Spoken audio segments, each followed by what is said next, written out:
Hello everyone, this is a bit of a different video, because this is an interview with a former Creators.tf developer, and we're going to talk about why Creators.tf shut down and how it happened. Please introduce yourself. My name is Qualitykk and I've been working on the Creators.tf team in some form or another since around June of 2021, but I have been playing on the servers since March of 2020, and I had content included on the servers since December of 2020. My role on the team was originally to develop source mod plugins, but it, over time I moved towards weapon balance and ended up being the lead weapon developer since about September 2021. How would you describe your experience with Creators.tf? Overall, it was a mixed bag. There was a lot of times where there was nothing to do, or worse, where we wanted to do something, but we're not allowed to for some reason. But when there was stuff to do, it was fun to work on. We got to gain experience in modding and just running a server in general. Sadly, most of the time it was more of the waiting for something to happen or to be allowed to do something part. But a lot of it was also just waiting for other people in the team to do stuff, which was mostly stuff like promotional material or cosmetics. How would you describe your experience with Creators.tf staff? Um, so most of the staff were just nice and talented people, you know? But there were some people who, despite being like a minority, ended up destroying a lot of project attempts and just the teamwork in general, which made the whole developing thing even worse, especially when it came to the part where we didn't have any players. You mentioned that some of the developers were actively destroying the project. Do you have any particular names in mind? No, not really. Okay, but when do you think Creators.tf truly died?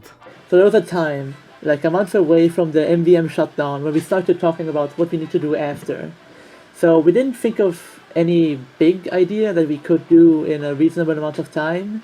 So we just decided, hey, let's have this small update. We're gonna push maybe like new like PvP maps, maybe new cosmetics because everybody loves cosmetics. Then maybe like a weapon or something. And then after that, we were gonna have a major update. But as soon as the update dropped, we just didn't start working on a big update, and that just killed all the momentum. And from there, it just nobody ever had the energy to do anything again for a really long time. So since that point, it could have died any day, I think. You talked about hats, but as far as I remember, most of the players didn't really like them. Is that true or not? I think it is, but most of the team didn't. Or even if they did, they were like, hey, I don't think they are stupid, so let's add them. But overall, we don't know, okay? We just don't know. Well, yeah, that explains it. You mentioned the MVM update. Do you think Creators.tf would have been alive today if not for the MVM event? I think if we didn't have the event, we would have, if anything, died sooner, because what happened before the MVM event was the Halloween 2020 update, which, in case you didn't know, was when a lot of people got kicked from the team, there was a moderator revolt, whatever, and Tyler McVicker left, and yeah, a lot of stuff. So if you had that energy still around when a big update was going to be released, I think it wouldn't have done too well, which could have meant, it just dies right there. So I don't think not launching it would have saved creators. You know, you mentioned Tyler McVicker. Did he have anything to do with Creators.tf shutting down? No. Do you have anything else to add? I imagine no, okay, let's just move to the next question. Well, can you describe Creators.tf after the MVM event? So, since after the event, on the day the service closed, we had an update. It went pretty well for like 2 to 3 weeks, but then players started leaving pretty quickly, at which point we thought, like, hey, I mean, this happens all the time because people go to school, and sadly, that is the biggest player like amount that we have. So we just thought that it might come back, like on the weekends or whatever, but no, it just stayed dead. Okay, so then we realized that the main issue was that making MVM and removing everything else lost us a lot of the players. At the same time, Uncletopia was gaining traction, which also made the people who would normally want to play think, hey, why would I play on this dead server when I can play on these alive servers, even if they're a bit worse? So, yeah, that's what happened, basically. How did Creators.tf staff try to revive the server after that? So, pretty much as soon as the servers died, we tried to find some way to revive it. And of course, the main thing was a big update. But it kept getting blocked because, I don't know. The first thing we did after we finished the September update was we made a quick Halloween update, which was just like maps, a weapon we made before, so we just had to ship it, and then some cosmetics. Then we started working on a big update, but during that there was some internal conflict which led to lots of people either just stopping working or leaving.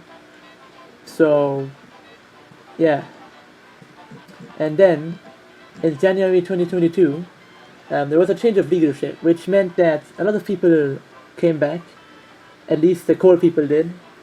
And then this resulted in having like a public roadmap polished and a public roadmap published, and there was a plan to have quarterly updates, 2 big a year and 2 small a year, even if they were like just unthemed updates of stuff in it. And then we started working on a new update, the space update.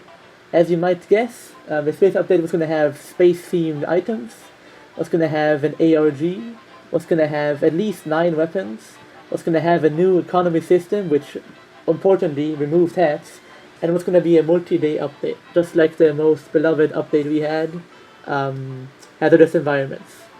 Sadly, most of the team just kind of didn't want to work on it, because what use is it to make an update if the server's dead? And they will probably stay dead, because the main problem at the time was that nobody was playing because the servers were empty, and the update would not have really changed it that much.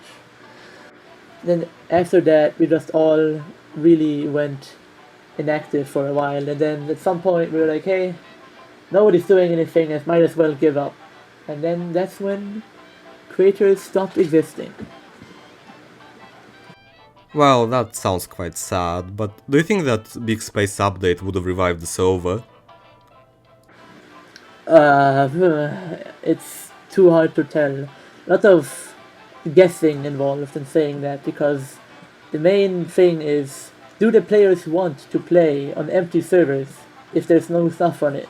Which we don't know the answer to, because whenever we made an update, the update wasn't good enough to get full servers. So, I don't know, it could have gone well. I don't know if having quarterly updates brings more people in than having full servers, which is what we were betting on. So, I don't know. It would be a gamble, because we still had a bad reputation from Halloween 2020. And yeah, so overall, we don't know.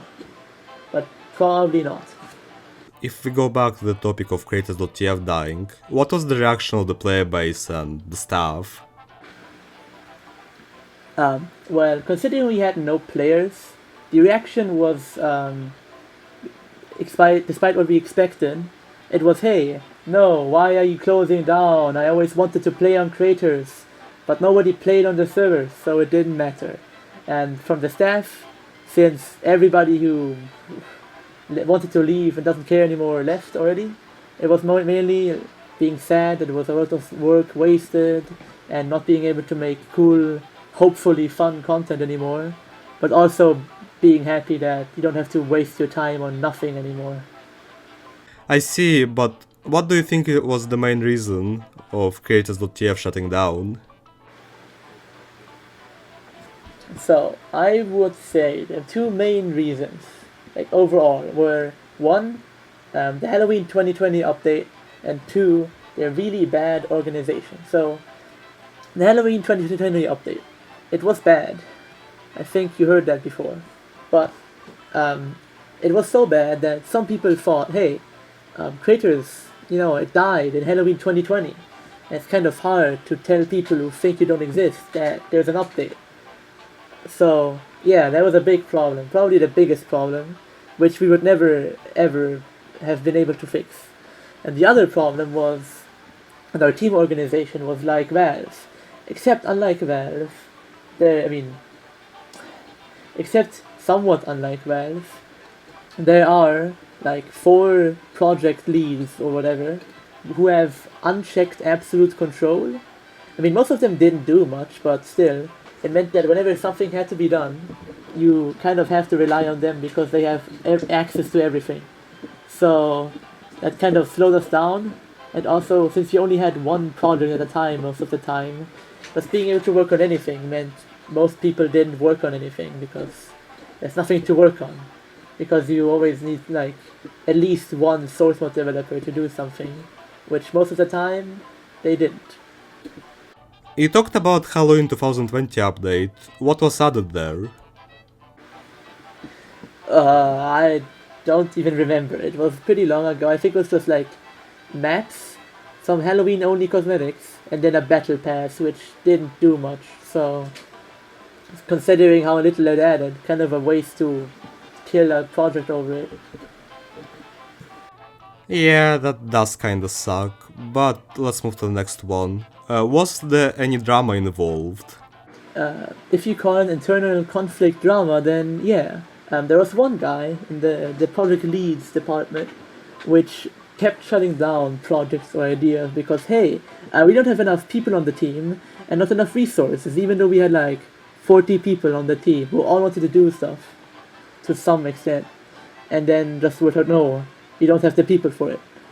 And it got to a point where the blocking was like getting people out of the team and like stopping project saving update ideas. So in the end he ended up being removed and or leaving because he wanted to leave. So it sort of did. I mean it helped this so it sort of did. This internal conflict definitely sped up the whole dying thing, but it wasn't caused by any one drama. I see, but what do Creators.tf do now, and why does Creators.tf Discord server still exist? So, as to what people are doing now, for most people it's, I don't know, whatever you do with your life, I guess. Like, go to school, have a job, maybe play games, go outside, whatever. That's nothing special.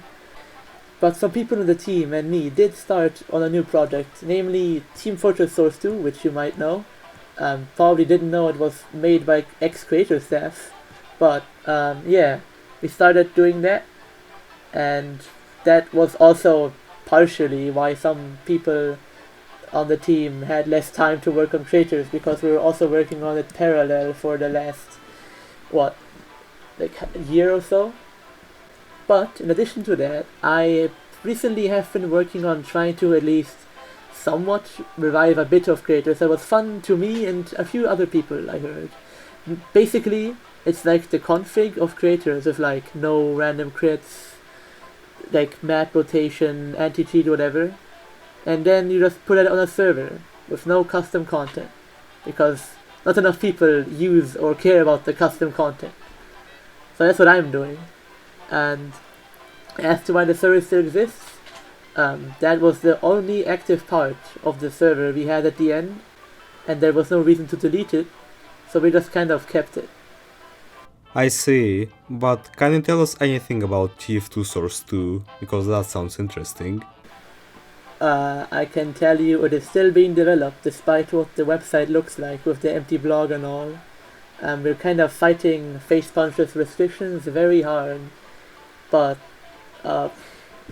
we're not missing that much to ship. It's just that summer and jobs and whatever makes progress really slow. I see. Thank you for your time. Do you have anything else to say? Yeah, thanks for having me, and if you want to check out my servers, Qualitykk.tf, check that website soonish. Thanks for watching everyone, and thank you for 1000 subscribers, and have a good day.